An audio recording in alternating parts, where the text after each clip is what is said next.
4월 29일 수요일 말씀 나눔입니다. 오늘 본문은 구약성경 에스겔 28장 21절에서 26절입니다. 인자야 너는 얼굴을 시돈으로 향하고 그에게 예언하라. 너는 이르기를 주 여호와께서 이같이 말씀하시되 시돈아 내가 너를 대적하나니 내 가운데에서 내 영광이 나타나리라 하셨다 하라. 내가 그 가운데에서 심판을 행하여 내 거룩함을 나타낼 때에 무리가 나를 여호와인 줄을 알지라. 내가 그에게 전염병을 보내며 그의 거리에 피가 흐르게 하리니 사방에서 오는 칼에 상한 자가 그 가운데에 엎스러질 것인즉 무리가 나를 여호와인 줄을 알겠고 이스라엘 족속에게는 그 사방에서 그들을 멸시하는 자 중에 찌르는 가시와 아프게 하는 가시가 다시는 없으리니 내가 주 여호와인 줄을 그들이 알리라. 주 여호와께서 이같이 말씀하셨느니라. 내가 여러 민족 가운데 흩어져 있는 이스라엘 족속을 모으고 그들로 말미암아 여러 나라의 눈앞에서 내 거룩함을 나타낼 때에 그들이 고국 땅 곧 내 종 야곱에게 준 땅에 거주할지라. 그들이 그 가운데에 평안히 살면서 집을 건축하며 포도원을 만들고 그들의 사방에서 멸시하던 모든 자를 내가 심판할 때에 그들이 평안히 살며 내가 그 하나님 여호와인 줄을 그들이 알리라. 아멘. 오늘 본문에는 이스라엘의 이웃나라 시돈을 향한 심판이 선언되고 시돈에 의해서 부정적인 영향을 받고 어려움을 겪었던 이스라엘을 향한 회복의 약속이 기록되어 있습니다. 시돈은 이스라엘을 북쪽에 국경을 마주하고 있는 도시국가였습니다. 이스라엘 사람들이 가나안 땅을 정복하고 처음으로 나라를 이루고 살 때에도 시돈이 있었습니다. 시돈은 이스라엘보다 강했습니다. 그래서 사사시대 내내 이스라엘보다 우월한 군사력을 가지고 위협을 가했습니다. 시돈이 이스라엘에게 나쁜 이웃이었던 것은 군사적으로 우위에 있을 때만은 아니었습니다. 다윗과 솔로몬이 이스라엘을 다스리면서 이스라엘의 국력이 강해집니다. 겨우 그제서야 이스라엘은 시돈의 군사적인 위협에서 자유로워집니다. 하지만 군사적인 위협보다 더 큰 위협, 신앙적인 위협을 받게 됩니다. 시돈 사람들은 아스다롯이라는 우상을 숭배했습니다. 고대 중근동 지역의 여신입니다. 아스다롯이라는 이름은 번식하다는 말에서 비롯되었고 가축이나 농작물의 생산 그리고 다산을 주관한다고 믿었습니다. 바빌론 사람들이 숭배하던 여신 이시타르, 헬라, 그러니까 그리스 사람들이 여신으로 숭배하는 아프로디테, 로마의 비너스 여신, 이 모든 여신 숭배의 원형이 아스다롯 숭배에서 시작됐습니다. 솔로몬 왕의 통치 마지막 시기에 시돈으로부터 이 아스다롯 숭배가 이스라엘에 유입됩니다. 이스라엘 사람들이 아스다롯 숭배에 빠져버렸습니다. 그리고 솔로몬이 죽은 이후에 나라가 둘로 나누어져서 남쪽 유다와 북쪽 이스라엘로 분열된 이후에 문제가 더 심각해집니다. 북쪽 이스라엘 왕이 시돈의 공주와 결혼을 하게 됩니다. 정략 결혼이죠. 북쪽 이스라엘은 국경을 마주하고 있는 시돈의 공주와 혼인관계를 맺음으로써 분쟁을 피하고요. 또 남쪽에 있는 형제나라 유다에 대해서 군사적인 우위를 가지려고 했습니다.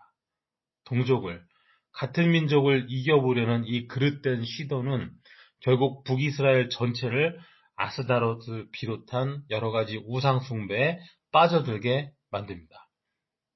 시돈의 공주를 아내로 맞이한 왕이 아합이고 시돈의 공주는 이세벨이며 아합과 이세벨이 온 백성을 우상 숭배에 빠뜨릴 때 하나님 말씀을 전하고 치열하게 우상 숭배에 저항했던 선지자가 우리가 잘 알고 있는 엘리야입니다.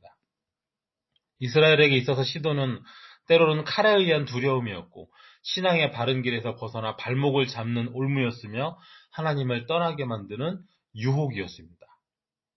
이미 멸망해버린 북쪽 이스라엘이 죄악에 빠지게 만든 원흉이고 또 남쪽 유다가 멸망해 가고 있는 과정에서도 한 몫을 차지하는 그야말로 찌르고 아프게 하는 가시와 같은 존재가 바로 시돈이었습니다.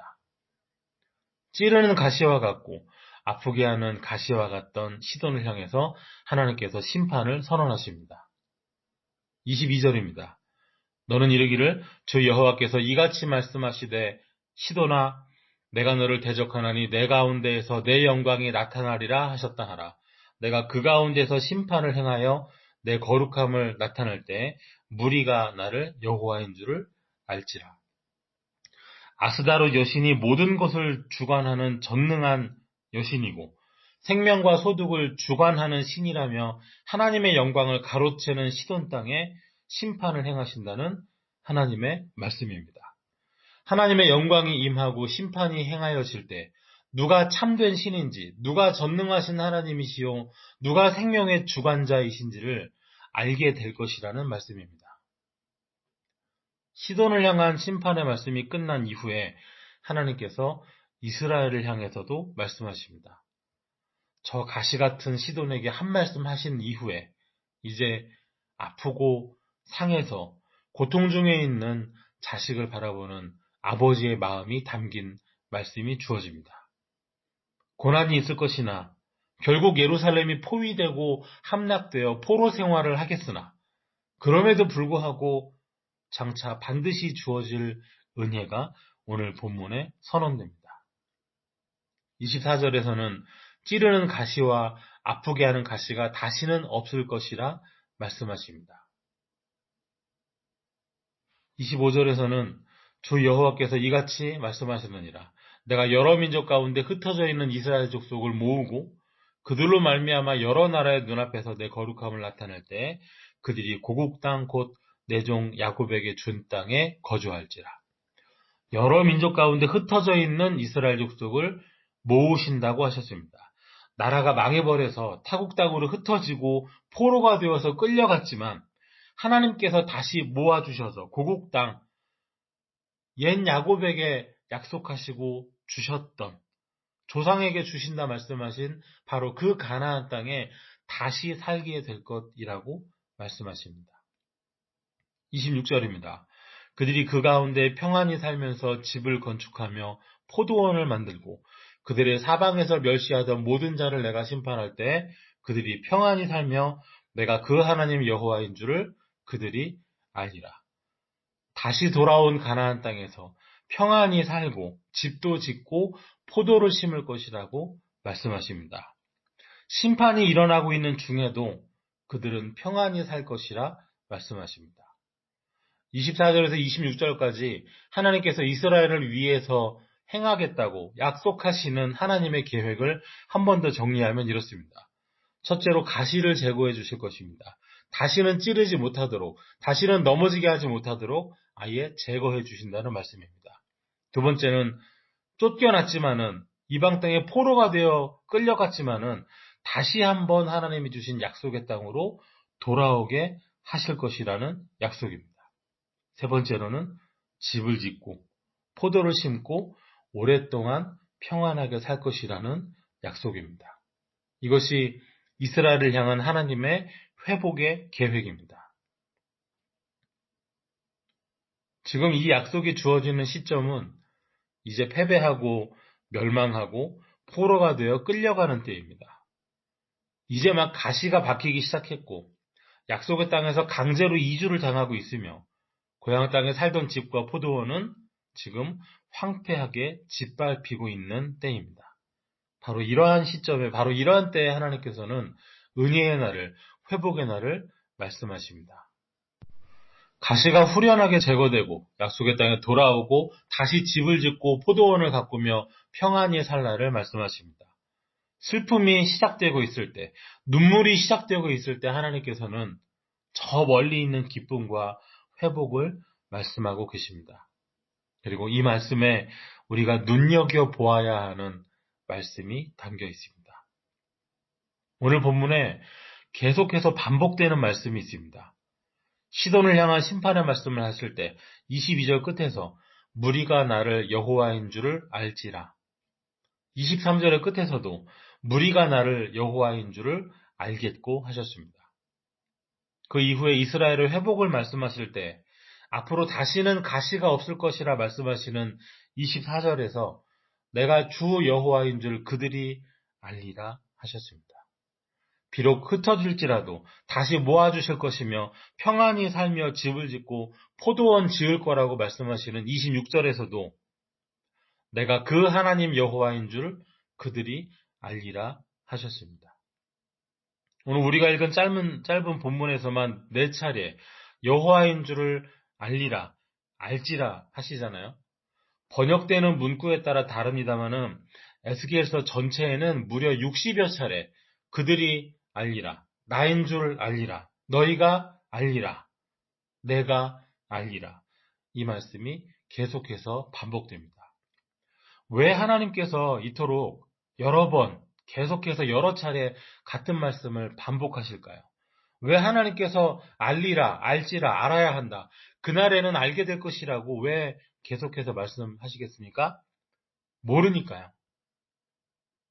시돈의 심판이라는 사건 그 자체가 아니라 하나님을 알아야 했습니다. 시돈이라는 나라가 심판을 받고 나라가 위기에 처하는 것은 복잡한 국제정세 속에서 우연히 당하는 사건이 아닙니다. 아스다롯에게 여신에게 정성을 제대로 못 들여서 그에 대한 신의 복수로 시돈이 칼에 상하여 엎드려지는 것이 아니라는 말씀입니다. 이스라엘의 회복, 거기에만 초점이 있는 것이 아니라 하나님을 알아야 했습니다. 이스라엘 민족이 다시 고향 땅에 돌아오게 하시고 평안히 살게 되는 것도 어느 날 우연히 어쩌다 보니까 바벨론이라는 나라가 역사의 수레바퀴 가운데 멸망하고 새로운 패권 국가인 페르시아 제국이 힘을 가지게 돼서 그것 때문에 해방되는 것이 아니라는 말입니다. 시돈이 심판 가운데 있게 되는 까닭은 그들이 창조주 하나님을 생명의 주관자요 공급자로 알지 아니하고 아스다롯을 주관자요 공급자로 숭배했기 때문입니다. 이스라엘이 회복되는 것은 이미 약속하신 먼저 사랑하신 하나님의 사랑이 있었기 때문입니다. 심판을 당하면서도 이게 다 하나님 알지 못하고 우상 숭배했기 때문임을 모르면 안 되지요. 회복되는 은혜를 입으면서도 그냥 그저 때가 돼서 그냥 우연히 어쩌다 운이 좋아서 회복됐다 생각하면 안 되지요. 하나님께서 에스겔 선지자를 불러서 소명을 주시고 메시지를 주시는 궁극적인 목적은 이 말씀을 대하는 사람들이 하나님을 알게 하시기 위해서입니다. 하나님 몰라서 당한 고난들이, 하나님을 오해해서 겪은 사건들이 얼마나 많은지요. 이스라엘 사람들은 착각도 많이 하고 오해도 많이 했습니다. 본인들은 선택받은 선민이라고 자부했습니다. 그렇기 때문에 결코 멸망하지 않을 것이라고 착각도 했습니다. 감히 저 하찮은 이방 족속들이 우리를 해칠 수 있겠나? 감히 하나님의 성전이 있는 예루살렘을 지옥의 땔감으로나 쓰일 더러운 이방인들이 쳐들어올 수 있겠나? 오만하게 착각했습니다. 하나님의 말씀을 제대로 알지 못하니 영적인 무지에 빠지게 되고 그로 인해서 현실을 바르게 인식하지 못하게 된 것입니다. 신명기 28장 36절, 37절입니다. 여호와께서 너와 내가 세울 내 임금을 너와 내 조상들이 알지 못하던 나라로 끌어가시리니 내가 거기서 목석으로 만든 다른 신들을 섬길 것이며 여호와께서 너를 끌어가시는 모든 민족 중에서 내가 놀람과 속담과 비방거리가 될 것이라. 하나님께서는 이미 신명기에서부터 누누이 하나님 앞을 떠나면 불순종하면 알지 못하던 나라로 끌려갈 것, 곧 포로가 되어 강제이주 당할 것도 목석으로 나무 깎아서 돌 깎아서 만든 헛된 우상을 억지로 그 앞에 절하고 고개 숙이고 섬기게 될 것도 이미 하나님께서는 말씀해 주셨습니다. 하나님에 대한 무지가 결국 이스라엘 백성으로 하여금 나라를 잃고 이방의 포로가 되게 했던 것입니다. 오늘 본문에서 두 가지 교훈을 얻고자 합니다. 첫 번째는 계속해서 말씀하시는 하나님입니다. 오늘 본문과 에스겔 전체에서 하나님께서 끊임없이 계속해서 반복하시는 말씀이 있었습니다. 이스라엘을 향해서도 심지어 이방인들을 향해서도 하나님께서 끊임없는 열심을 가지고 일하시면서 하시는 말씀은 그날에 그때에 내가 여호와인 줄 알리라입니다. 우리를 향하여 끊임없이 주시는 말씀, 우리에게 계속해서 하시는 말씀이 있는지 생각해 보아야 하겠습니다. 계속해서 우리의 삶의 자리에 찾아오셔서 반복해서 주시는 말씀, 생각나게 해주시는 말씀, 내 마음을 두드리고 울리는 마음 깊이 부담이 되는 말씀, 잊을만 하면 또 주시는 말씀, 그런 말씀이 있다면 더 이상 피하거나 외면하거나 모른 척하지 말고 그 말씀 붙잡고 순종하고 따라야 하겠습니다. 두 번째는 관계 회복을 원하시는 하나님이십니다. 내가 주 여호와인 줄 너희가 알리라. 안다는 말은 지속적인 관계가 있다는 말입니다. 깊은 사귐이 내면에서 이루어지는 깊은 인격적인 교제의 결과가 성경이 말하는 안다입니다. 부부가 함께 오래 살고 겪어봐서 서로를 안다 말할 수 있는 바로 그 안다입니다. 단번에 한두 번 겪어서 아는 것이 아닙니다. 하나님께서 사랑하시는 자녀들과 지속적으로 계속해서 끊임없이 만나기를 원하시고 사귀기를 원하시고 함께 있기를 바라십니다. 그래서 우리가 하나님을 알기를 원하십니다. 그래서 끊임없이 찾아오셔서 말씀하시고 우리의 필요도 채워주시고 우리를 늘 붙잡아 주십니다. 내가 주 여호와인 줄 너희가 알리라. 끊임없이 찾아와서 계속해서 말씀하시는 부르시는 하나님 앞에 굳게 서서 하나님을 아는, 주님을 아는, 성령 하나님, 성삼위 하나님을 아는 거룩한 은혜의 지식을 소유한 저와 여러분 되시기 바랍니다. 기도하겠습니다. 하나님 감사합니다. 오늘도 우리를 찾다 주셔서 말씀하여 주시니 감사합니다. 우리 삶 가운데 주시는 말씀 통하여서 하나님을 알게 하여 주시옵소서. 내 삶 속에 이루어지는 은혜의 사건들을 통하여서 주님을 알게 하여 주시옵소서. 끊임없이 우리를 찾아오셔서 사랑을, 은혜를, 회복을 말씀하고 계시오니 주님의 음성을 알고 들으며 따르는 우리가 되게 하여 주시옵소서. 예수님 이름으로 기도하옵나이다. 아멘.